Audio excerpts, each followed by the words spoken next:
Très bien, écoutez, on va démarrer. Donc rapidement, donc moi Olivier Odino, pour ceux qui ne me connaissent pas, j'ai travaillé pendant une dizaine d'années d'abord dans les directions achats plutôt de grandes entreprises internationales. J'ai travaillé pour General Electric, pour United Technologies, puis j'ai rejoint le groupe SEB.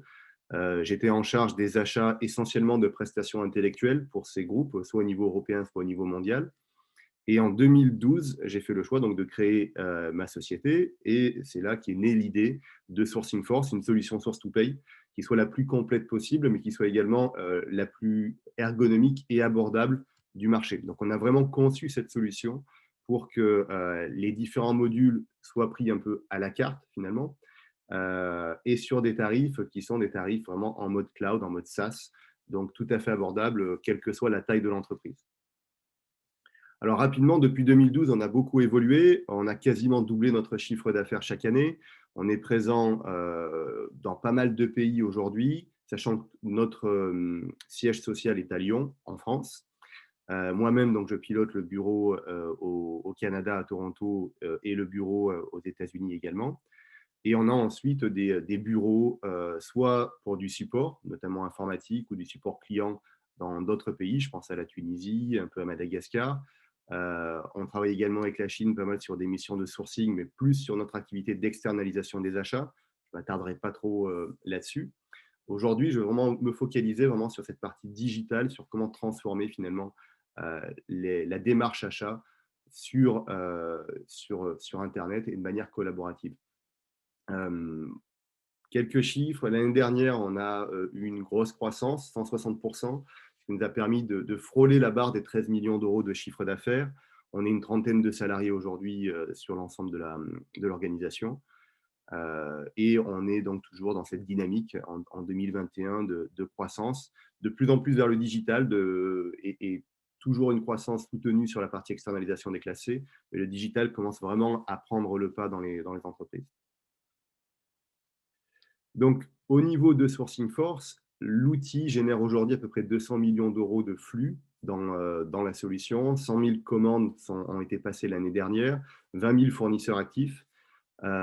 Et donc, l'ensemble de ces transactions ont été faites avec des clients plutôt industriels jusqu'à aujourd'hui, dans la pharmacie, dans l'automobile, dans l'énergie, dans diverses industries qui peuvent être soit des grands groupes. Alors, bien entendu, je fais exprès de mettre des noms qui parlent, mais on a également beaucoup de PME, voire parfois de petites entreprises qui utilisent certains de nos modules pour mieux piloter leurs achats.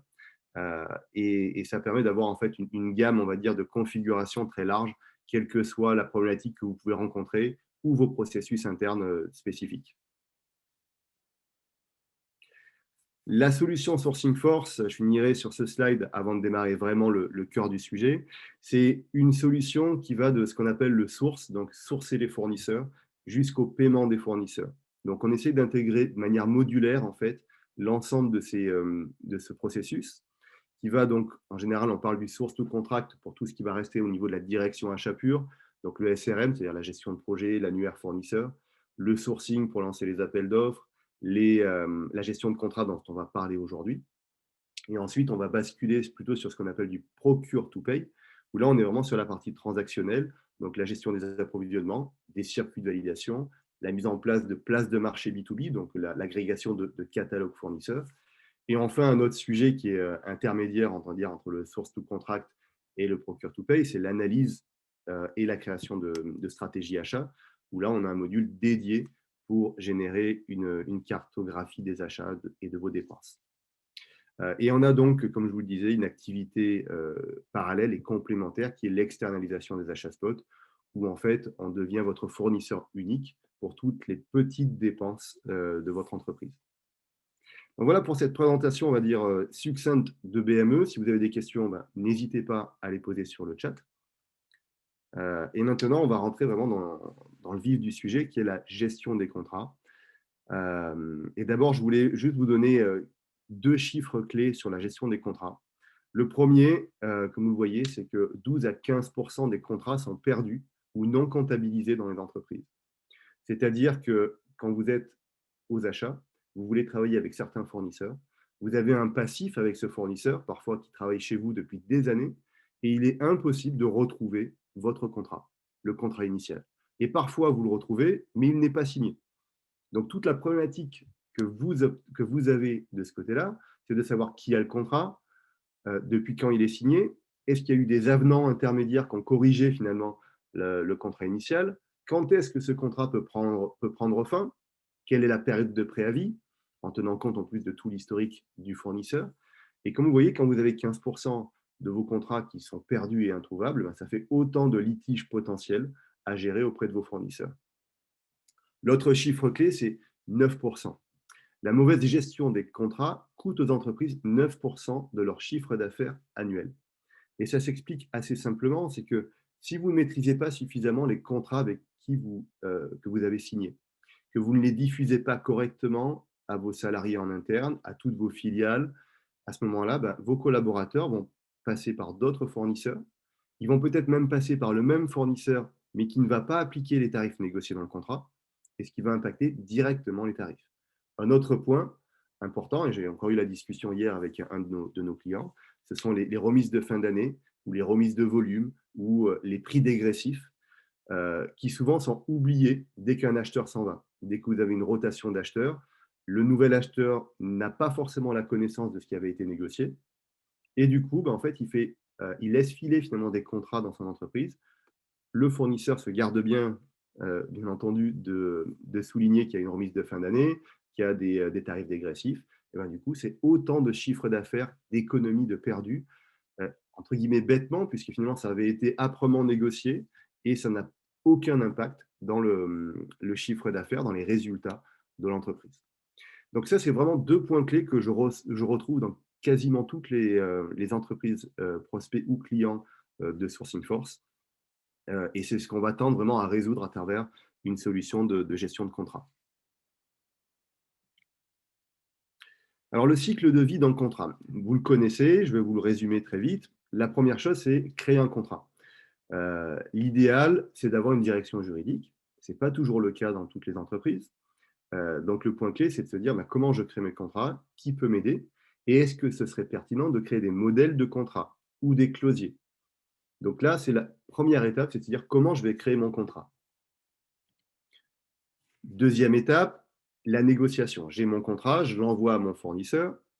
On va négocier des termes du contrat. C'est rare que le fournisseur accepte directement un contrat que vous allez lui proposer.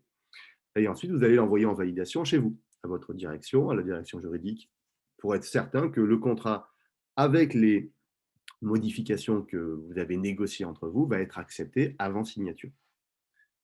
Une fois qu'il est validé, vous l'envoyez en signature. Ça peut être de la signature papier. À l'ancienne, on envoie un pli, enveloppe en 3 exemplaires chez le fournisseur, il doit nous le renvoyer, etc. Ou bien maintenant, avec des solutions plus modernes de signature électronique. On reviendra dessus, hein, il y a pas mal de prestataires qui proposent de la signature électronique. Nous, on propose une version de signature électronique également, mais pour des contrats un peu plus simples. Et ensuite, on se plug sur d'autres outils professionnels de signature. Mais l'idée, toujours, c'est vraiment de centraliser les contrats. Une fois que le contrat est signé, ben, il va falloir l'exécuter. Et c'est là souvent que le bât blesse, c'est que souvent les contrats, on a déjà du mal à les faire signer. Euh, C'est-à-dire que dans beaucoup de cas, on a des contrats qu'on a négociés, qui sont validés, mais sur lesquels nous ou le fournisseur n'ont jamais retourné la version signée. Ça, premier problème. Deuxième problème, c'est qu'une fois que le contrat est signé, il faut le mettre en application, l'exécuter. Et là, c'est un autre problème, puisqu'il faut communiquer généralement à l'ensemble de son entreprise des nouvelles conditions, des nouveaux contrats, des nouveaux délais de paiement, etc. etc. Et toute cette partie-là donc, va générer également un travail important par vos clients internes, par la direction achat, pour être certain de la bonne exécution du contrat. Donc, vous allez devoir tenir un suivi, un tableau de bord. Ce tableau de bord va indiquer quel volume on a dépensé, est-ce que j'ai atteint mes RFA, est-ce qu'il a bien respecté la qualité, ça s'appelle souvent le SLA, le Service Level Agreement, donc tous ces engagements de qualité, et puis tous les délais, le service, la communication qu'on peut avoir sur ce contrat, et qui va souvent être lié d'ailleurs à un module que nous on appelle la gestion de la performance du fournisseur. Et ensuite, on arrive au renouvellement. Il arrive régulièrement que les contrats soient renouvelés de manière tacite. Et ces renouvellements tacites, en fait, peuvent être oubliés. C'est-à-dire qu'ils sont renouvelés sans qu'on s'en aperçoive. Et l'idée d'un outil qui permette de gérer correctement les contrats, c'est d'avoir des alertes bien avant les renouvellements pour être certain qu'on accepte le renouvellement, ou bien si on veut terminer le contrat, ben, qu'on puisse envoyer une lettre recommandée avec accusé de réception avant la date de préavis, voire même une deuxième alerte pour être averti plusieurs mois à l'avance pour relancer un appel d'offres ou un nouveau sourcing. Donc ça, c'est un des points clés, le renouvellement, qui ben, souvent a des impacts très importants dans les coûts de l'entreprise, dans les réengagements vis-à-vis des fournisseurs. Et enfin, la clôture du contrat. Et cette clôture du contrat, elle peut être aussi compliquée dans certains cas. Je prends des exemples que moi j'ai vécu plusieurs fois. Ce sont des contrats historiques, des fournisseurs avec qui on travaille depuis des années. Et là, ben, le délai de préavis contractuel ne tient pas. Comme vous le savez, l'historique avec le fournisseur prévaut sur les clauses du contrat. C'est-à-dire que si vous travaillez avec un fournisseur depuis 10 ans, par exemple, même si le contrat indique un préavis de 2 mois, vous aurez à minima 6 mois, voire 1 an de préavis. Alors, c'est de la jurisprudence, hein, il n'y a pas d'échelle malheureusement clairement indiquée. Vous aurez un préavis beaucoup plus important. L'idée étant de permettre au fournisseur, durant ce délai de préavis plus important, de rattraper le chiffre d'affaires qu'il perd avec vous. Et une rupture de contrat abusive, pour le coup, ça peut vous coûter cher, puisque le fournisseur peut vous demander directement du cash sur toute la marge qu'il a perdue pendant la durée du préavis perdu. Donc ça peut représenter des sommes importantes et en plus des litiges et des tensions entre les fournisseurs, vos clients internes et la direction achat. Donc gardez en tête un peu ce cycle de vie d'un contrat, puisque c'est un peu ce qu'on va regarder aujourd'hui dans la solution Contract Management. Alors, d'un point de vue général, la gestion des contrats, notamment sur un outil digital, c'est vraiment pour se concentrer sur l'essentiel. C'est d'avoir de la transparence sur les données et du coup d'améliorer la responsabilité de chacun. Le premier point, c'est la partie réglementaire, tout simplement. C'est d'éviter des sanctions en assurant le respect de la réglementation. Alors, ça peut être des documents un peu obligatoires, on va dire, soit des documents de confidentialité, soit des documents d'accès à des données. La RGPD peut en faire partie. Ça peut être l'accès à des sites industriels où le fournisseur a l'obligation de signer certains documents. Donc ça, c'est la partie réglementaire. Être certain de pouvoir sortir à tout moment les contrats que l'on a avec ses fournisseurs. Le deuxième point, c'est le gain de productivité. Comme vous centralisez vos contrats en un seul point, ben vous augmentez la flexibilité pour les récupérer, pour les trouver, et vous faites en sorte également de les diffuser correctement pour que les contrats soient réellement utilisés par vos collaborateurs. Ensuite, on a la partie dématérialisation, c'est-à-dire d'éviter tous les échanges papier qu'on peut avoir en envoyant le contrat en 3 exemplaires imprimés par la poste avec tous les aléas qu'il peut y avoir, les allers-retours qu'on peut avoir. Mais là, vraiment, d'envoyer des copies digitales directement au fournisseur, de les signer en ligne et surtout de les stocker pour avoir une vision directement du contrat en ligne. Le contrôle, l'intérêt d'avoir un outil en ligne, c'est de pouvoir mettre des circuits de validation et d'approbation en ligne. C'est-à-dire qu'on sait exactement à qui est la responsabilité sur cette étape du cycle de vie du contrat. Est-ce que c'est la direction juridique? Est-ce que c'est le fournisseur? Est-ce que c'est l'acheteur? Donc, on peut voir s'il y a des retards pris, s'il y a des points litigieux à clôturer avant d'aller à l'étape suivante. Ensuite, on a les alertes, et ça, c'est très important, surtout sur les fins de contrat. Comme je vous le disais, ça peut être des alertes sur préavis ou des alertes pour permettre de lancer un appel d'offres. Plus toute la partie reporting qui vous permet d'anticiper finalement toutes les fins de contrat et de programmer finalement vos projets achats de manière anticipée sans être pris de court, soit par vos clients internes qui vous mettent des deadlines trop courtes, soit par le fournisseur qui vous dit écoutez, moi je veux bien participer à un appel d'offres, et comme le préavis est passé, vous allez attendre 1 an ou 2 le temps que le contrat se termine. Et enfin, la partie renouvellement. Alors, soit d'automatiser effectivement cette partie renouvellement, c'est-à-dire qu'on va renvoyer au fournisseur, par exemple, un avenant en automatique qui va pouvoir signer en ligne, soit le remettre dans un circuit de validation avant que ça parte en renouvellement, ce qui permet de faire le point sur la performance du fournisseur, vérifier que toutes les conditions contractuelles ont été respectées ou non. Donc voilà les 6 points clés, on va dire, d'une gestion de contrat.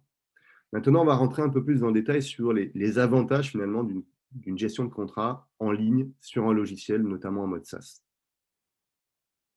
Alors, le premier avantage, c'est une gestion d'abord centralisée des contrats.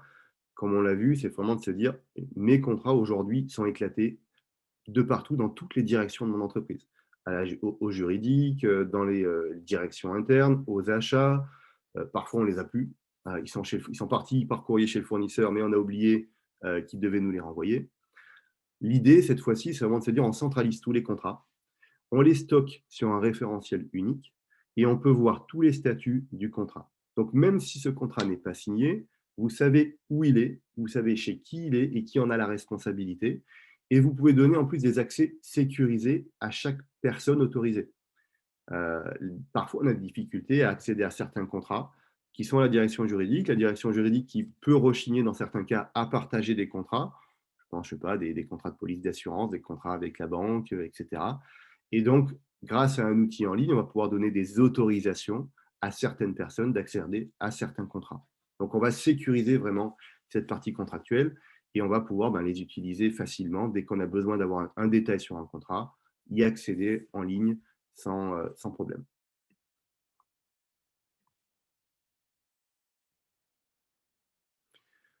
Ensuite, comme je vous l'indiquais, un point très important, les alertes sur fin de contrat. On a énormément, nous, de cas de clients qui sont réengagés de manière tacite en oubliant systématiquement les périodes de préavis. Et ce qui est très important quand vous signez un contrat, c'est vraiment de regarder la durée de ce préavis. Un fournisseur, s'il n'est pas mauvais, il va essayer de vous mettre une période de préavis la plus longue possible. Comme ça, potentiellement, si vous mettez une période de préavis de 6 mois, vous allez rarement penser à rompre le contrat plus de 6 mois avant la fin. Et forcément, quand vous allez vous y pencher, en général 3 mois avant, vous allez regarder le contrat et vous dire c'est trop tard. Le préavis, c'était 6 mois avant. Et le contrat, il est réengagé potentiellement pour 3 ans, par exemple. Et j'ai une question de Juliette qui me demande s'il vaut mieux signer des contrats de 1 an ou plus longs. Il n'y a pas de réponse type. Ça va vraiment être fonction de la catégorie d'achat que vous allez signer. Il y a des catégories d'achats qui nécessitent des contrats longs parce qu'il y a des longues mises en œuvre. Il y a des contrats au contraire très spot. Je pense par exemple à des contrats de fourniture de bureau. Vous pouvez signer des contrats d'1 an qui se renouvellent par période d'1 an, il n'y a aucun problème. Quand vous signez une installation informatique ou de la téléphonie fixe, c'est beaucoup plus délicat de se dire qu'on fait des contrats d'1 an et qu'on va renouveler systématiquement parce qu'il y a souvent de l'investissement derrière en serveur, en matériel. Donc la durée du contrat va varier. Par contre, le point de vigilance, ce n'est pas tant la durée du contrat, parce que ça, quand on négocie le contrat, on est au courant. C'est vraiment cette période de préavis pour ne pas être réengagé sur une période équivalente qui peut pour le coup être très longue. Avantage numéro 3, c'est de gagner en visibilité. Tout l'intérêt d'une solution en ligne, par rapport par exemple à des sites qui font que de la signature électronique de contrat, c'est que dans un outil de gestion de contrat, vous n'allez pas juste avoir une copie du contrat, ce n'est pas juste un repository comme un Google Drive ou autre où on dépose un PDF, puis dès qu'on en a envie, on va sur le PDF, on lit les 40 pages du contrat pour essayer de trouver la bonne clause qui nous intéresse. Tout l'intérêt d'un outil en ligne, c'est de pouvoir structurer la donnée qu'il y a à l'intérieur du contrat. Je donne un exemple tout simple. Vous vous dites, mais attendez, quel est le délai de paiement que j'ai négocié avec mon fournisseur?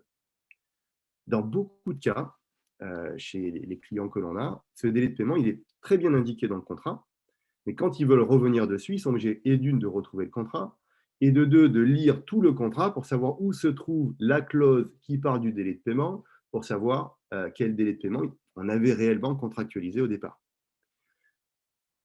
Avec un outil en ligne, vous allez avoir en fait une fiche signalétique du contrat. Cette fiche signalétique va vous donner une visibilité sur tous les points clés du contrat, et notamment le délai de paiement, les montants en jeu du contrat, bien entendu la date de début et de fin du contrat, la date de préavis, les signataires du contrat, toutes les autres informations nécessaires, ce qui va vous permettre surtout derrière de faire des filtres sur ces contrats-là, de vérifier si tout est bien appliqué sans aller regarder le PDF, parfois mal scanné, et sur lequel, comme je vous dis, un contrat classique, c'est minimum 20 pages, et parfois, ça peut être beaucoup plus. Donc, faciliter la vie, gagner en visibilité, c'est vraiment cette fiche signalétique qui permet derrière d'avoir des impacts directs sur le transactionnel. L'avantage numéro 4, c'est la conformité juridique, c'est-à-dire de respecter vos obligations légales de signature de contrat vis-à-vis de vos prestataires. Et je pense surtout à des obligations liées à des prestataires, par exemple, de sous-traitance. La sous-traitance, c'est souvent là où on a le plus de risques juridiques, des risques sociaux avec ces sous-traitants.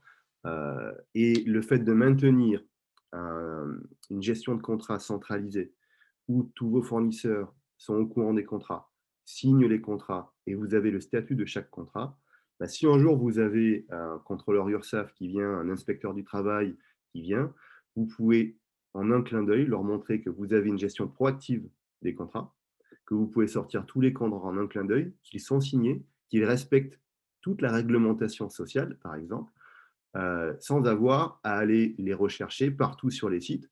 Alors, on a pas mal de clients, nous, dans le BTP ou dans des activités un peu annexes au BTP, et ils ont de grosses problématiques souvent de se dire, mais est-ce que le sous-traitant plombier à Saint-Étienne respecte bien toutes mes conditions nécessaires pour travailler avec lui?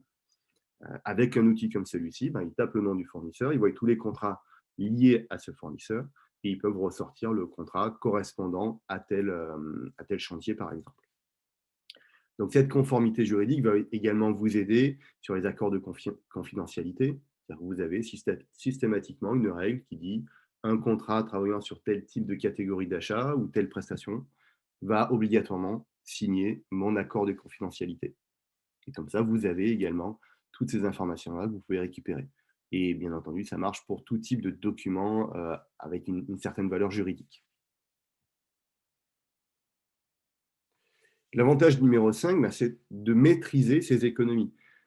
Souvent, la direction achat passe des mois à négocier un contrat, c'est-à-dire lancer l'appel d'offres, comprendre le besoin, signer le contrat. Il va passer parfois plusieurs semaines, plusieurs mois à essayer d'implémenter donc ce contrat dans l'entreprise. Mais le contrat il dure 3 ans, donc l'acheteur ne va pas se concentrer tout le temps sur ce contrat pendant toute la durée du contrat. Donc au bout de quelques temps, bah, l'attention de l'acheteur va aller vers d'autres projets achats. Et ce contrat, bah, finalement, il va être moins bien suivi s'il n'y a pas une gestion de projet. L'idée de centraliser les contrats, c'est également de pouvoir affecter finalement des règles de vérification, par exemple annuelles ou mensuelles, sur les remises de fin d'année, l'application des remises catalogues, qui peuvent se faire en temps réel entre le module de contrat et puis les autres modules qu'on peut avoir. Je pense au module de gestion de projet achat, au module de place de marché B2B. Tout cela, on peut les interconnecter pour faire en sorte qu'il y ait des alertes dès lors qu'on voit quelque chose d'anormal entre le contrat qui a été signé et une transaction ou un projet achat qui doit être mis en œuvre. Donc, les économies sont sous contrôle avec des rappels. C'est un peu comme les commerciaux peut-être dans vos entreprises qui ont un CRM, donc un outil qui leur permet de piloter leurs clients. Je pense à HubSpot par exemple, c'est ce qu'on utilise, qui vont avoir des alertes où on peut se planifier des tâches, qui vont envoyer des mails automatiques, etc. L'objectif, c'est que la direction achat puisse s'équiper finalement d'un HubSpot pour les acheteurs. Et c'est vraiment nous ce qu'on essaye de proposer, alors là, à travers ce module de gestion de contrat, mais ensuite à travers les différents modules dans Sourcing Force. Vraiment de piloter les actions, non pas ponctuellement quand on est dans le cœur du sujet, mais pendant toute la durée de vie du contrat. Donc ça, ce sont les 5 avantages. Il y a beaucoup d'autres avantages, bien entendu, à gérer un contrat en ligne. Et là, vous avez les 5 avantages clés de piloter un contrat en ligne et d'éviter surtout d'avoir des fichiers Excel qui traînent sur un serveur partagé avec tous les contrats, avec plus ou moins d'informations dedans, avec une mise à jour plus ou moins claire, et puis sans forcément des liens clairs avec le contrat initial et ainsi de suite. Je sais que ça fonctionne, je me doute que beaucoup d'entre vous fonctionnent aussi comme ça. Ça fonctionne dans une certaine mesure quand vous avez peu de contrats, et ça devient une usine à gaz quand vous commencez à avoir des dizaines ou des centaines de contrats à piloter. Est-ce que vous avez des questions? N'hésitez pas à les poser sur le chat. Ce que je vais faire maintenant, c'est que je vais passer en revue très vite les fonctionnalités, puis je vais vous faire une démonstration surtout du module contrat de Sourcing Force pour que vous voyez vraiment le fonctionnement et surtout toutes les configurations possibles qu'on peut mettre dans un outil comme celui-ci. Le premier, comme je vous le disais, c'est vraiment de centraliser et d'apporter du collaboratif dans les contrats. C'est-à-dire qu'on va mettre en place des outils qui permettent de donner des accès à certaines personnes en fonction des rôles, à certaines typologies de contrats, et que vous ayez tous les contrats en ligne avec tous leurs statuts. C'est ce que vous voyez un peu sur mon écran. Je passe rapidement puisque la démo sera beaucoup plus parlante. Ensuite, un point important, on ne pilote que ce que l'on mesure. Et c'est là tout l'intérêt d'avoir cette fiche synthétique du contrat. Cette fiche synthétique va intégrer des informations clés, les signataires internes, le statut de signature, les catégories d'achat impactées, les dates du contrat, les montants en jeu, les types de renouvellement, des alertes, etc. Et puis, vous pouvez rajouter en plus des champs personnalisés dans le contrat. Ensuite, hop, les types et catégories de contrats. Ça, c'est très important en fait de pouvoir faciliter la vie de vos collaborateurs en leur donnant et d'une des modèles de contrats et de deux une structuration de ces contrats. Nous, on structure généralement les contrats achats avec les fournisseurs par catégorie d'achat et par type d'achat. Catégorie d'achat, ça va être IT Télécom, marketing, etc. Et type d'achat, ça va être accord de confidentialité, contrat cadre, contrat de sous-traitance.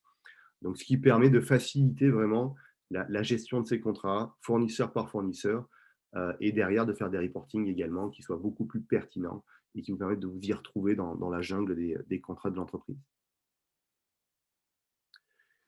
Un autre point important, c'est la possibilité de rédiger, si on le souhaite, des contrats directement dans la solution.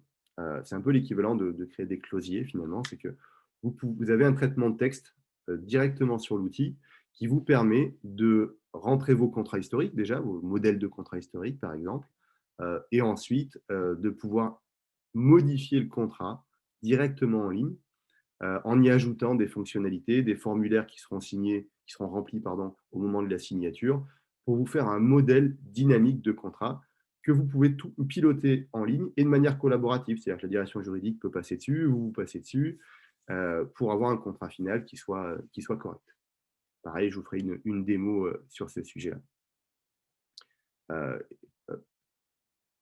Les modèles de contrat en libre service, ça c'est un sujet qui, pour moi, aux achats, je trouve très important, puisque souvent les acheteurs n'ont pas de modèle type de contrat. Ils vont aller voir leur direction juridique, qui peuvent parfois prendre des jours, des semaines avant de leur mettre un contrat sur un projet particulier.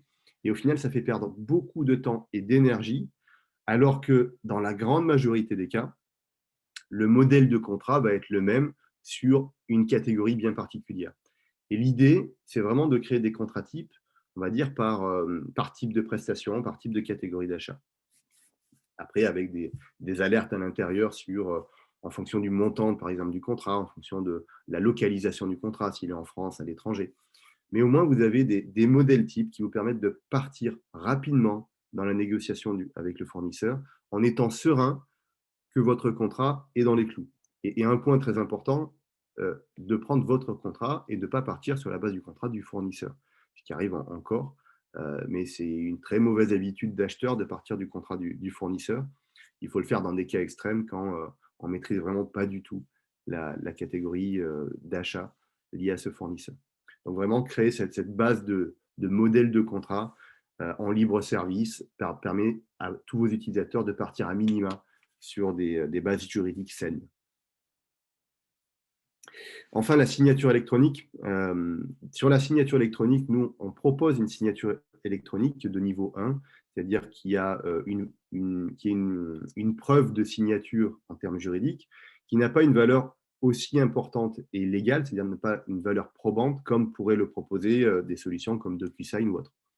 Par contre, on peut se connecter très simplement avec des outils externes de signature à valeur probante.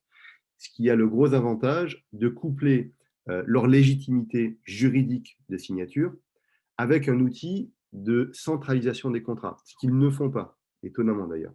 C'est-à-dire qu'eux proposent que vous chargiez un contrat souvent PDF dans leur outil, vous sélectionnez qui doit signer ce contrat, les parties reçoivent un email pour signer le contrat, et ensuite vous recevez le contrat signé. Mais vous n'avez pas de fiche signalétique du contrat, vous n'avez pas d'alerte sur les fins de contrat, vous n'avez parfois même pas la possibilité d'archiver le contrat tout simplement correctement dans l'outil. Et donc là, c'est vraiment le meilleur de deux mondes, c'est de se dire que vous avez un outil de Contratech dans Sourcing Force qui permet de centraliser tous vos contrats avec toutes les informations nécessaires dans le contrat et d'aller faire signer ce contrat à vos fournisseurs et à vos clients internes aussi d'ailleurs, par des outils externes ou par notre outil, comme vous le voyez ici sur l'écran, selon, on va dire, le degré d'importance juridique du document que vous souhaitez faire signer. Une fois que vous avez vos contrats centralisés avec vos fiches signalétiques, bah, vous allez pouvoir générer un suivi et un contrôle de l'exécution du contrat avec des tableaux de bord. C'est-à-dire que vous aurez des reportings dynamiques, filtrables sur l'ensemble de vos contrats qui vous permettent vraiment d'anticiper en fait tout l'avenir de vos contrats et bien entendu de voir tout l'historique également des contrats que vous avez eu avec des fournisseurs pour prendre des décisions stratégiques, pour savoir quelles étaient les conditions qui avaient été signées et pour évaluer derrière indirectement la performance et le risque avec tel ou tel fournisseur. Si vous voyez par exemple dans votre cartographie achat que vous avez un très gros fournisseur en termes de dépenses et que vous ne retrouvez pas de contrat derrière avec ce fournisseur, il faut que ça vous donne derrière tout de suite une alerte en disant attention, là, il y a un problème. J'ai un fournisseur avec beaucoup de dépenses dans mon ERP, mais je n'ai pas de contrat en face. Donc, il y a peut-être une situation à régulariser aujourd'hui vis-à-vis de ce fournisseur. Donc, ce type de reporting permet vraiment d'affiner votre recherche, de regarder où vous en êtes. Et si vous êtes sur un poste de direction, ça vous permet aussi de voir acheteur par acheteur ou département par département le statut des contrats, le suivi des contrats sur ces catégories d'achat. Et enfin, un outil comme Sourcing Force est intégrable dans la majorité de vos outils actuels, soit les ERP classiques, SAP, Sage, Oracle, etc., ou bien vos propres outils de gestion de contrats actuels, soit des gestions de contrats pour de la signature électronique, soit de la gestion de contrats qui n'a pas une vocation, entre guillemets, à être accessible aux acheteurs. Ce sont souvent des outils très métiers, direction juridique, avocat, qui sont de très bons outils, mais qui ne sont pas des outils qui vous permettent, vous, en tant qu'acheteur, de suivre des contrats avec une vision d'acheteur et une relation acheteur-fournisseur. Et donc là, on va s'intégrer en fait à ces différents outils. Je vois Natifa qui me pose la question si on peut s'intégrer sur d'autres systèmes.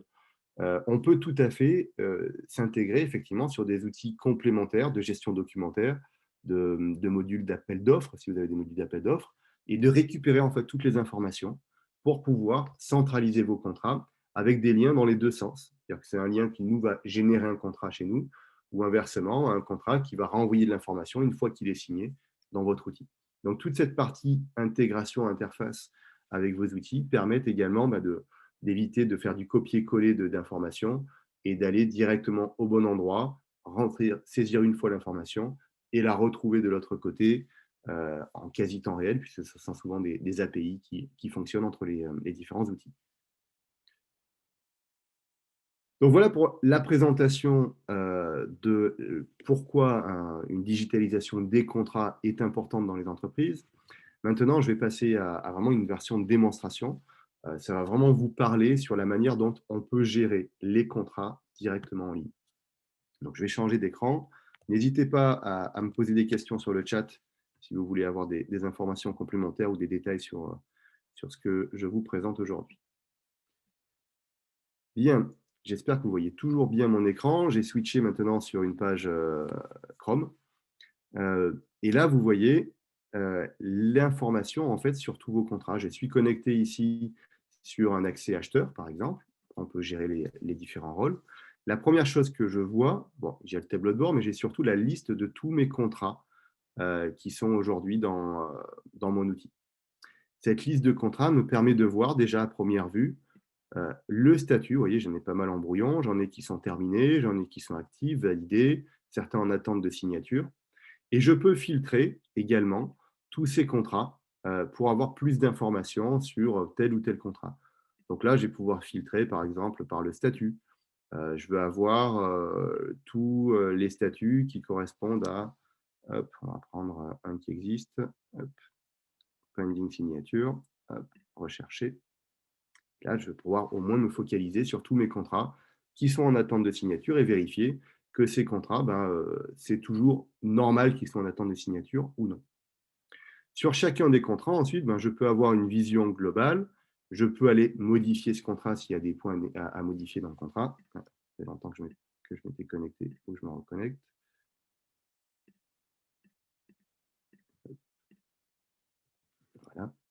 là, je reviens sur le tableau de bord quand je me connecte.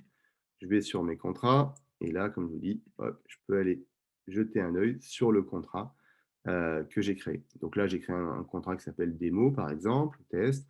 Je peux le rattacher à un type de contrat, un contrat cadre, un accord de confidentialité. Tout ça peut être personnalisé. Donc, toutes les listes que vous voyez, vous les personnalisez avec vos propres référentiels dans la langue que vous souhaitez. Et vous pouvez rattacher vos contrats à des contrats parents, ce qui vous permet d'avoir toute la hiérarchisation des contrats, on va dire avec les avenants qu'il pourrait y avoir, des contrats cadres et puis ensuite plein de contrats d'application entité par entité. Donc tout ça peut être géré pour vous permettre d'avoir une vision complète de vos contrats parents-filles. Et puis ensuite, vous avez plusieurs onglets. On va créer un contrat tout à l'heure pour vous montrer un peu plus dans le détail, mais vous avez un onglet, donc l'enregistrement, c'est ce qu'on vient de voir. Le contrat type, c'est celui que vous avez créé. Le détail du contrat, c'est là que vous allez pouvoir mettre des informations complémentaires sur votre contrat. C'est la fiche signalétique du contrat. Gérer les flux d'approbation de ce contrat et ensuite, si besoin, l'envoyer en signature. Donc, ce qu'on va faire pour que ce soit beaucoup plus parlant, c'est qu'on va commencer à créer un contrat de démo. Et là, on va dire, par exemple, voilà, je crée un nouveau contrat. Je veux créer un contrat de licence logicielle, par exemple. Description du contrat, hop, je vais prendre des licences pour 100 utilisateurs de Sourcing Force. Il s'agit d'un contrat cadre. Ici, en anglais, on appelait ça frame contract. Et je n'ai pas de contrat par an parce que ça va être mon contrat principal. Ensuite, j'ai 4 possibilités pour créer mes contrats. La première, c'est que j'ai déjà un contrat PDF ou Word existant que je veux utiliser. Donc, je n'ai pas besoin de le créer en ligne puisque j'ai déjà mon contrat existant. Donc là, je clique là-dessus et à l'étape suivante, on va juste me demander de charger ce contrat. La deuxième possibilité, c'est de créer mon contrat directement en ligne. C'est un peu le screenshot que je vous montrais dans mon PowerPoint, c'est-à-dire de pouvoir générer un environnement de texte et soit de copier finalement un contrat Word existant et de le modifier, soit de le rédiger directement en ligne. On essaiera de faire ce test-là juste après. Ensuite, je peux utiliser un modèle de contrat. Donc là, ça veut dire, par exemple, j'ai déjà enregistré des modèles, je veux repartir d'un modèle. Donc là, je vais sélectionner dans la liste des modèles que j'ai déjà créés, je le sélectionne, et comme ça, je repars d'une base existante qui a déjà été validée en interne. Et dernier point, c'est la possibilité de lier un contrat avec une base de données externe. Si par exemple, vous avez déjà une GED, c'est-à-dire une gestion de documentaire dans votre entreprise, et que vous souhaitez conserver l'enregistrement des contrats sur votre GED en interne, plutôt que de mettre les contrats sur Sourcing Force. Il peut y avoir plusieurs raisons. Hein. Ça peut être parce que vous avez déjà des process en place. Ça peut être aussi, comme on a le cas, nous, chez certains clients, dans la pharmacie ou dans l'armement, où ils disent, nous, nos contrats, on ne veut pas qu'ils soient accessibles sur votre plateforme, qu'on ne puisse pas les lire. Par contre, on veut votre outil pour pouvoir piloter les alertes, la fiche signalétique. À ce moment-là, ce qu'ils font, c'est qu'ils gardent leur outil de gestion documentaire chez eux et ils mettent uniquement l'URL qui va pointer vers leur contrat qui est sur leur propre VPN et qui est donc accessible que pour les utilisateurs de l'entreprise. Donc ça, c'est une solution un peu sécurité complémentaire. Dans notre cas, je vais vous montrer le fait de créer un contrat en ligne. C'est celui qui est un peu le plus parlant. Les autres sont plus faciles à comprendre, je pense. Donc, je passe à l'étape suivante. Donc, il m'a d'abord créé le contrat, là, la base du contrat. Et maintenant, je me retrouve ici avec un outil qui permet de rédiger le contrat. Vous voyez, hop, je peux mettre tout ce que je veux. Par contre, moi, ce que je veux, c'est par exemple partir d'une base existante. Donc, je vais aller sélectionner un contrat que j'ai déjà dans mon environnement. Donc, je vais aller chercher un contrat, ici, vous voyez, contrat de licence Sourcing Force. Je le télécharge, je le charge. Il me demande est-ce que vous voulez remplacer ce document par rapport à tout ce que j'ai écrit auparavant. Je vais mettre oui, supprimer l'existant et chargez-moi ce contrat. Et là, vous voyez, je me retrouve donc avec mon contrat qui a été chargé, que je peux modifier. Vous voyez ici, je fais toutes les modifications que je veux. Si je veux écrire, hop, j'écris toutes les informations. Donc, on va rester là-dessus. Une fois que j'ai mon contrat en édition directement en ligne, je vais également pouvoir rajouter à certains endroits des attributs spéciaux qui viennent par exemple de mes informations en interne. Ça peut être par exemple, je veux rajouter en automatique le nom de mon contrat. Je veux rajouter le type de contrat directement, le contrat par an. Où est-ce que je veux que la signature soit placée dans mon contrat? C'est-à-dire que si on fait de la signature en ligne, électronique, je veux que l'empreinte des signatures soit placée à tel endroit dans le contrat. Qui a approuvé le contrat? Quels sont les signataires du contrat? La date de signature du contrat, etc. On peut rajouter autant d'attributs que l'on souhaite. L'idée, c'est vraiment de pouvoir personnaliser le contrat. Un autre point très important quand on est sur des contrats en édition libre, et qui intéresse souvent beaucoup nos clients, c'est la possibilité d'intégrer à l'intérieur du contrat des formulaires. C'est-à-dire qu'une fois que le contrat va partir en validation ou en signature, vous allez pouvoir affecter à chaque personne qui rentreront dans ce circuit de validation et de signature des formulaires à compléter. Et la complétion de ces formulaires, donc les réponses à ces formulaires, vous allez pouvoir les intégrer directement dans le contrat. Et ici, par exemple, j'ai pris un formulaire et je vais lui dire, voilà, tu rajoutes à ce niveau-là, donc à ce niveau-là du contrat, tu me mettras la réponse du formulaire tel numéro, donc celui que j'ai récupéré ici. Donc ça permet également d'avoir des contrats types, des modèles de contrats par exemple. Et dans le cas, nous, on a beaucoup plus d'utilisation là-dessus, c'est quand on a des chantiers par exemple, mais on va demander aux fournisseurs au moment de la signature qu'ils nous remplissent tout un tas d'informations sur le chantier. Quelle est la nature du chantier, qui va intervenir, les dates du chantier, la liste des travailleurs étrangers par exemple sur ce chantier, etc. Et ils vont être intégrés en automatique dans le contrat sans ressaisie manuelle. Donc ça, voilà, c'est la création d'un contrat en ligne. Je vous rappelle, hein, si vous avez des questions ou quelque chose que vous ne comprenez pas, le chat est là, vous pouvez même réactiver votre micro si nécessaire. Vous pouvez également rajouter des annexes à votre contrat. C'est-à-dire que vous avez votre contrat principal et ensuite vous voulez rajouter des pièces jointes à ce contrat. Ça peut être des plans, ça peut être un accord de confidentialité complémentaire, ça peut être le DC4 quand on est dans le BTP, etc. Vous rajoutez des annexes complémentaires à votre contrat. Vous indiquez la langue du contrat. On peut rajouter des langues, hein. Par défaut, on est en français et en anglais. Et une fois que vous êtes bon, vous sauvegardez et vous passez à l'étape suivante. L'étape suivante, ça va être de renseigner la fiche signalétique du contrat. Donc là, typiquement, vous allez pouvoir intégrer qui sont les signataires de ce contrat. Donc vous allez sélectionner dans votre organisation, voilà, Alexandre, hop, je valide. Il est collaborateur de ce contrat et je peux même indiquer si l'accès à Alexandre lui est autorisé en lecture ou en lecture-écriture. Donc ça, c'est des gestions, on va dire, purement de permission, qui vous permet de voir en une seule fiche quels sont tous les collaborateurs, même si ces collaborateurs sont partis depuis, hein, au contrat. Ensuite, vous avez le statut du contrat. Donc, par défaut, il est forcément en brouillon. Ensuite, vous pouvez soit changer manuellement les statuts, soit les statuts vont se changer au fur et à mesure quand on passe les différentes étapes. Vous pourrez affecter également dans votre contrat à votre catégorisation achat, sachant que nous, par défaut, on peut intégrer ce qu'on appelle la catégorisation achat E-Class, qui est un référentiel allemand qui est très similaire aux UNSPSI des Nations Unies. Donc là, vous dites, ce contrat-là, par exemple, c'est un contrat d'outils de serrage. Alors, il peut y avoir des sous-familles d'achat également. Et vous allez donc affecter ce contrat à une famille d'achat.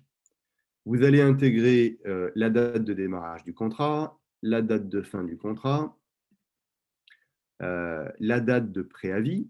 Donc, cette date étant très importante puisque c'est là que vous allez devoir clôturer un contrat le cas échéant. Tous les champs qui ont des petits astérix sont obligatoires. Les autres champs sont facultatifs. On peut mettre le montant du contrat, la devise. Donc ça, c'est facultatif, mais ça vous permet derrière d'avoir des reportings beaucoup plus sympas. Et ensuite, toute la partie renouvellement du contrat. Renouvellement et les notifications, c'est-à-dire les alertes sur le contrat. Je réponds juste à une question là que j'ai. La classification, je vous l'écris sur le chat. E-Class. Vous pouvez aller voir le site de mémoire, c'est eclasscontent.com. Si ce n'est pas .com, tapez juste e-class-content sur Google et je pense que vous retrouverez facilement.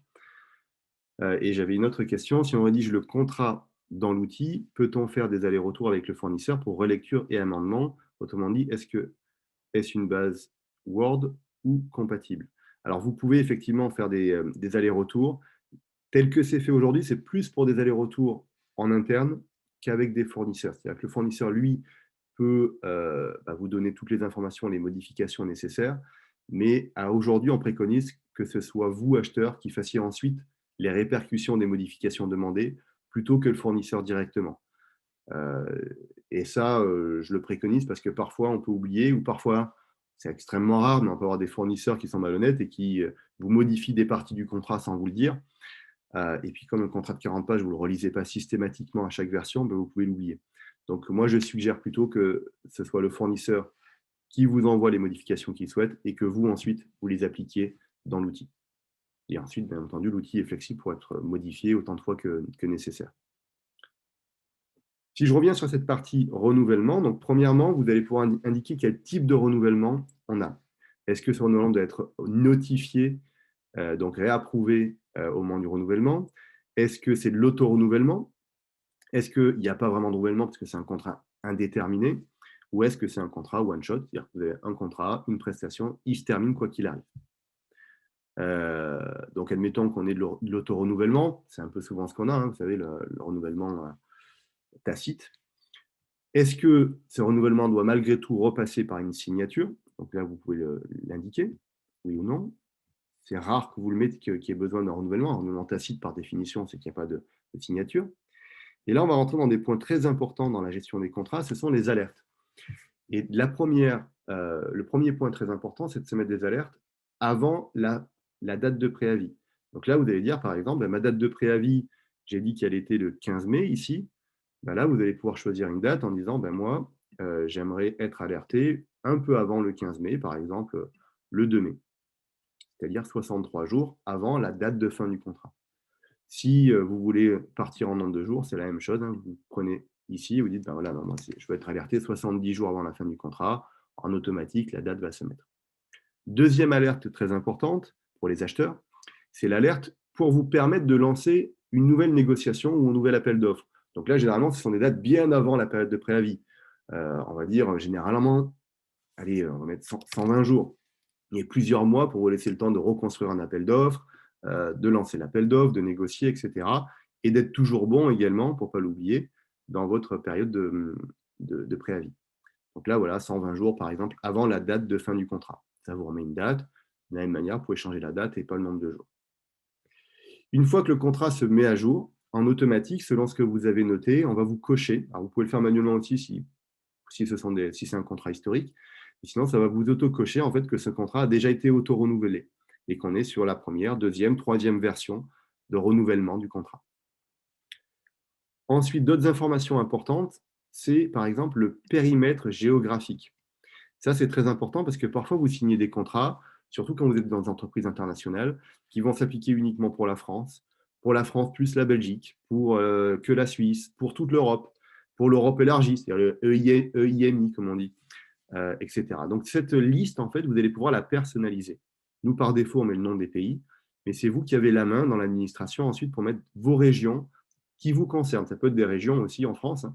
Vous avez un prestataire de plomberie pour uniquement la région de Belfort, vous créez un contrat là-dessus et vous dites, voilà, ce contrat-là, chez ce fournisseur, c'est pour Belfort. Vous pouvez mettre des tags, donc c'est des mots-clés en fait. Vous voyez, si je repars sur mon exemple de plombier, je crée mes tags, ça va vous aider en fait dans la recherche de vos contrats. Voilà, vous mettez, voilà, c'est du plombier, c'est la prestation, etc. Donc, je pense que vous avez déjà vu sur d'autres sites la gestion du tag. Ça permet de faciliter derrière les regroupements de catalogues ou d'informations par mots-clés importants. Vous pouvez avoir également des références internes, qui peut être la référence de votre chantier, la référence de votre autre outil de gestion, un code affaires, etc. Ce ne sont pas des champs obligatoires, vous voyez, donc ça dépend. Et puis, vous pouvez indiquer également des notes complémentaires. Les notes complémentaires sont souvent importantes et à utiliser surtout dans le cas où vous avez des contrats longs sur lesquels vous, en tant qu'acheteur, vous êtes susceptible de changer de poste. C'est-à-dire que votre successeur va reprendre cette base-là, il va être ravi de pouvoir retrouver dans les notes qu'est-ce qui s'est passé pendant cet appel d'offres, pendant cette négociation, ce qui a été convenu. Donc là, vous mettez un peu l'historique, les points de vigilance, pourquoi vous avez choisi ce fournisseur et pas un autre. C'est un peu un compte rendu. Et ça, moi, j'aime beaucoup parce que personnellement, quand j'étais responsable achat, j'avais énormément de difficultés quand je reprenais des anciens contrats, de voir qu'est-ce qui s'était passé. Et du coup, le fournisseur, il me racontait sa vie en disant, voilà, ça s'est passé comme si dans tel contexte, il y avait ci, il y avait ça. Et je me suis dit, mais je peux que le croire parce que j'ai aucun historique. Là, l'idée, c'est vraiment d'essayer de garder un peu une trace de l'historique. Et je renforce ça avec les pièces jointes. Cette fois-ci, ce sont des pièces jointes privées. Généralement, on y met, par exemple, les tableaux comparatifs qui expliquent pourquoi on a choisi ce fournisseur, euh, les règles de calcul des économies, etc. Donc, vous mettez autant de pièces jointes qui vont en support du contrat et qui vous permettent d'avoir un historique et de comprendre pourquoi on avait ce contrat. Donc ça, c'est super important. Et ensuite, dernier point qui peut vous être très utile, ce sont les champs personnalisés. C'est-à-dire que dans votre industrie, vous avez peut-être envie d'avoir des informations complémentaires sur chacune de vos fiches contractuelles. Et là, vous avez la main dans la configuration pour créer autant de champs que vous souhaitez, qui soient des champs, vous voyez, de texte, de checkbox, ça peut être des menus déroulants, ça peut être des dates, ça peut être des fichiers à charger. Là, c'est vraiment votre espace à vous pour personnaliser en fonction de vos besoins en interne. Une fois que vous avez terminé tout ça, vous enregistrez, vous sauvegardez votre contrat et vous avez donc votre contrat qui va être intégré, enregistré avec le titre, la description, le contenu du contrat, le détail du contrat ici. Et puis, on va passer ensuite au flux d'approbation et à la signature. Donc, ça, je vais moins le voir aujourd'hui parce qu'on est sur des flux d'approbation, on va dire, plus classiques. C'est-à-dire, vous sélectionnez telle catégorie d'achat, tel valideur. La signature, je peux vous montrer rapidement le fonctionnement, mais à nouveau, là, ça va vraiment dépendre de la manière dont vous souhaitez gérer cette signature en ligne, soit avec notre propre signature, soit avec des outils externes. Donc là, par exemple, on va aller dans le menu qui est à gauche ici, en attente de signature. Là, bon, je vais partir. Hop. Il vous alerte, vous voyez, quand vous quittez un écran que vous n'avez pas sauvegardé, il vous alerte pour éviter que vous perdiez toutes les informations. Ça, c'est assez sympa parce que ça m'est arrivé plusieurs fois de remplir des formulaires, de quitter et puis de devoir tout réécrire. Donc là, vous voyez, j'ai ma liste de tous mes contrats qui ont soit été signés, vous voyez ici, je peux cliquer dessus, je vois le statut, je vois la signature, donc comme c'est de la démo, on a des signatures pas hyper sympas. Mais vous pouvez voir ici, voilà, c'est Nick qui a signé, vous avez son email, vous avez son IP, vous avez la date, il y a même l'heure qui est enregistrée de signature, et sa signature en ligne. Donc là, ça permet vraiment de générer des envois en masse à tous les signataires du contrat et de pouvoir rapatrier toutes les informations avec une valeur juridique qui fait preuve de manière juridique, qui n'a pas une valeur probante. C'est-à-dire que par rapport à du DocuSign, on n'a pas d'enregistrement à la Caisse des dépôts, consignations, etc., mais qui est néanmoins accepté en cas de litige, parce que c'est comment on appelle ça? C'est une première preuve en fait de signature, quoi qu'il arrive. Donc sur les contrats simples, c'est l'idéal. C'est compris en plus dans le prix de la licence, donc il n'y a pas de coût à la signature, etc. Et puis, ce que je vous conseille, c'est que dès que vous voulez signer des contrats vraiment avec une valeur juridique très importante, c'est plutôt de passer par des prestataires spécialisés et de les intégrer dans notre outil. Et Laurent qui me pose une question, oui, donc le fournisseur peut signer sur notre outil, c'est vraiment le but. C'est-à-dire le fournisseur a un accès à l'outil pour signer en ligne et vos collaborateurs aussi, si vous n'êtes pas le seul signateur, par exemple, vous avez votre patron qui doit signer, il va également recevoir un email avec un lien où il va retrouver le contrat, les informations à saisir complémentaires, si vous avez intégré un formulaire, par exemple, et la signature, avec tout un processus de validation, avec des codes de validation, en fait, pour être certain qu'il n'y ait pas d'usurpation d'identité. Et dans les semaines qui viennent, on va même y intégrer une validation par SMS. Donc, ça renforcera encore plus vraiment cette valeur probante de la signature. Donc là, vous retrouvez, voilà, comme je vous disais, tous les contrats signés, toutes les informations. Donc, ça vous permet vraiment de voir tout le détail de vos signatures en cours, en attente, qui doit signer, potentiellement faire des relances, même si nous, on prévoit déjà des relances, mais des fois, si, par exemple, notre email de signature part dans les spams de votre fournisseur, vous prenez au téléphone, vous envoyez tel email, merci de nous dire s'il y a un problème. Sur la partie administration, plusieurs points qui peuvent être d'intérêt. Le premier, comme je vous disais, c'est la possibilité de créer des formulaires. C'est super intéressant parce que dans certains cas, vous avez des contrats sur lesquels vous souhaitez avoir des informations que le fournisseur doit compléter au moment de la signature. Ben là, vous allez pouvoir créer tous les formulaires que vous voulez. Vous voyez ici, on a une question. Voilà, quel âge avez-vous? Ce n'est pas une bonne question très RGPD. Le type de question, ça peut être des zones de texte. Alors normalement, non, zone de texte courte, longue, ici. Sélectionnez une checkbox, radio bouton, case à cocher, nombre, date.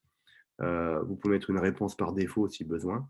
Et vous pouvez indiquer si cette question est obligatoire ou pas au moment de la signature du contrat. Si c'est obligatoire, il ne pourra pas signer le contrat tant qu'il n'a pas rempli les champs obligatoires. Et bien entendu, ensuite, vous pouvez créer autant de questions que vous le souhaitez dans le formulaire et les réponses que le fournisseur aura remplies seront intégrées à l'endroit précis où vous l'avez mis dans le contrat. Si ce n'est pas un contrat que vous créez en ligne, ça va être dans une table à côté qui sera sauvegardée avec le contrat. Vous avez la gestion de vos modèles de contrat. Donc là, vous créez vos modèles, vous pouvez les modifier, vous pouvez les activer, les désactiver aussi. Il y a peut-être des modèles de contrat que vous avez créés à un moment donné et puis qui sont plus à jour, que vous ne souhaitez plus voir diffuser, vous les mettez en inactif.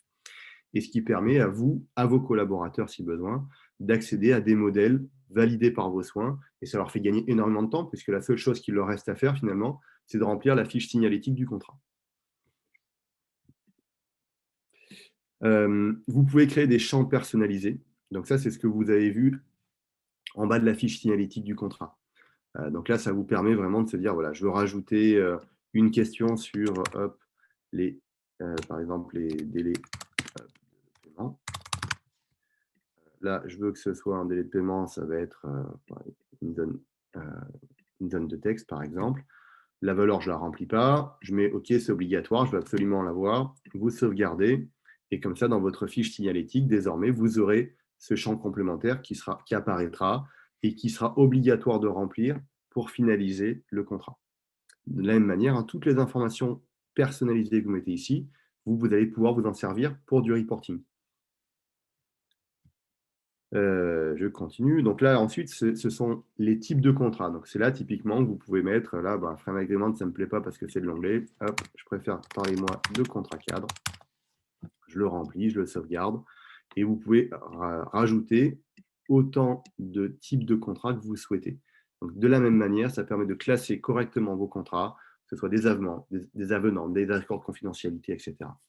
Il y a un autre intérêt à faire ça, pour certains de nos clients, c'est que sur une fiche fournisseur, ensuite, vous pouvez voir s'il a bien rempli tous les contrats nécessaires.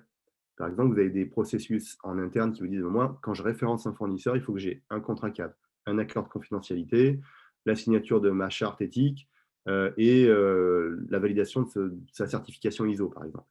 Et bien, si vous mettez en place ce type de formalisme, vous allez pouvoir à chaque fois en face dire, OK, ça c'est vert, ça c'est vert, ça c'est rouge, il ne l'a pas rempli, ça c'est vert, c'est bon.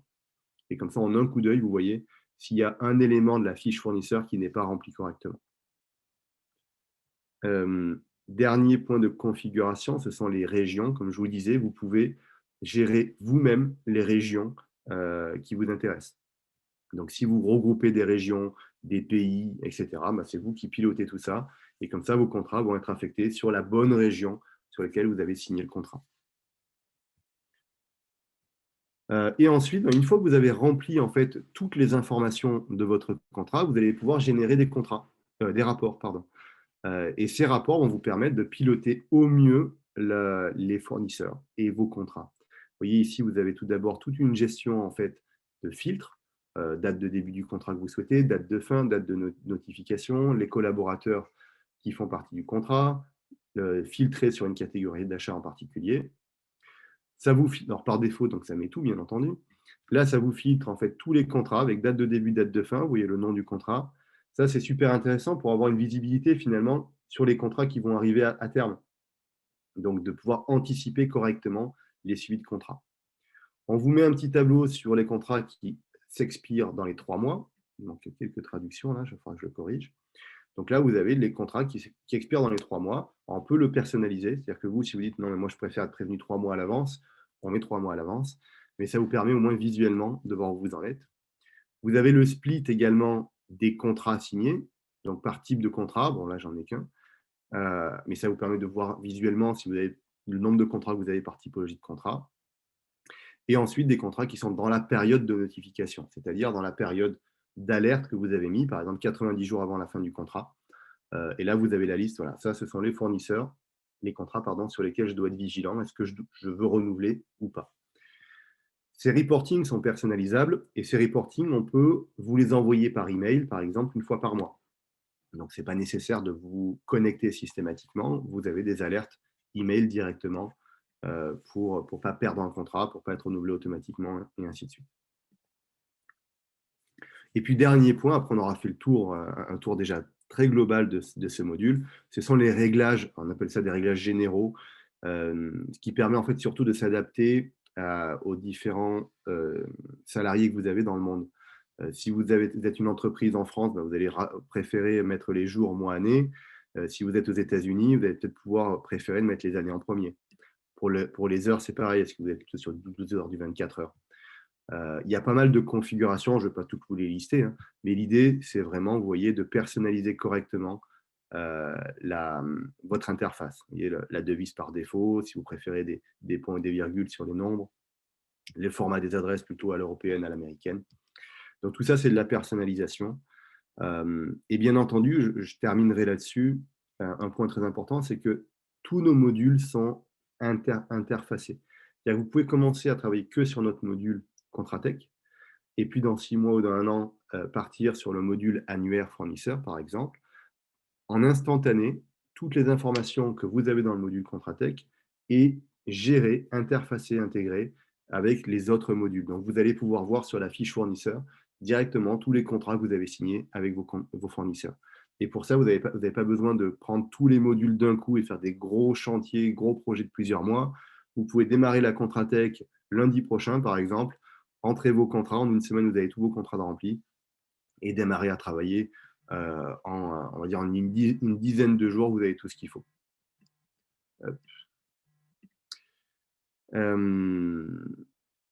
Et puis, j'avais peut-être un dernier point sur les contrats. Oui, c'est la possibilité de mettre des contrats dynamiques. Ça, c'est pour nos clients qui utilisent aussi le module procurement, c'est-à-dire qui gèrent le transactionnel. On peut intégrer dans des transactions spécifiques l'intégration d'une signature de contrat. Ça, c'est super intéressant pour nos clients dans le BTP notamment. Merci Laurent, je vois que Laurent doit nous quitter. Effectivement, là, on dépasse un peu le temps. Je vais terminer là-dessus. C'est vraiment l'idée de se dire qu'on peut intégrer la signature d'un contrat directement dans une demande d'achat ou dans la génération d'une commande. Ce qui permet également d'être 100% clean au niveau juridique quand vous faites appel, par exemple, à des prestataires de services. C'est-à-dire qu'avant que la commande parte au fournisseur, vous êtes certain que le contrat qui va bien est signé avant que la commande soit partie. Je vois effectivement que là, on a dépassé un peu l'heure que j'avais prévue. Est-ce que vous avez des questions sur ce que je viens de vous présenter? Est-ce que vous souhaitez avoir un peu plus de détails? N'hésitez pas à me faire part un peu de vos interrogations, si ça a répondu déjà à vos attentes.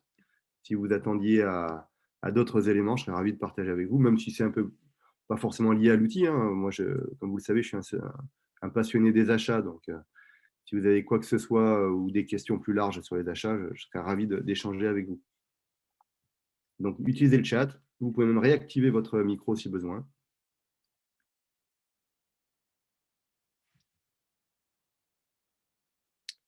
Pas d'autres questions? Je pense que j'ai dû être très concis. Merci beaucoup pour votre présence à ce webinaire. J'espère que ça a levé un peu de la réflexion, de la curiosité pour votre entreprise. Si vous voulez en savoir plus, si vous voulez voir quoi que ce soit, vous nous contactez. Je vais vous remettre sur le slide ici, vous avez mes coordonnées. Vous avez peut-être même les coordonnées également de Jérémy Ferrer, qui est notre directeur en France. On sera ravis de vous accompagner sur ce module, sur d'autres modules.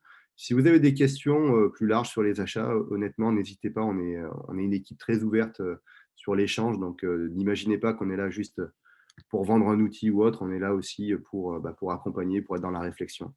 Donc, vous serez toujours bien accueillis et les bienvenus. Donc, vous allez recevoir normalement, je pense en général, c'est le lendemain. Donc, demain, un email avec la présentation et le replay. le replay. Donc, quoi qu'il arrive, si vous recevez pas l'email d'ici lundi, on va dire, vous pouvez m'écrire également pour me le redemander. Et vous aurez également, dans tous les cas, le replay sur notre chaîne YouTube. Je vous invite, d'ailleurs, comme font les YouTubeurs, à cliquer sur le pouce bleu et vous abonner. On fait plein de vidéos qui ne sont pas que des vidéos de démo commerciales, ce sont des vidéos aussi très intéressantes. Notamment, on a un MOOC sur la stratégie achat qui fait fureur en ce moment. Et je vous invite vivement à en faire partie. C'est gratuit, c'est très complet. C'est moi qui l'ai géré par rapport à une expérience et je suis assez fier de ce module. Donc, n'hésitez pas à creuser le sujet. Merci à tous. Je vous souhaite une très bonne fin de semaine. J'espère vous avoir au téléphone prochainement. Et puis, écoutez, suivez bien nos webinaires. Il y en a un autre très prochainement qui va être géré par Jérémy Ferrer. Et puis, moi, je vais en animer sans doute un nouveau le mois prochain. Je n'ai pas encore décidé complètement le sujet. Si vous avez des idées, n'hésitez pas à m'envoyer un mail. Merci beaucoup. À bientôt.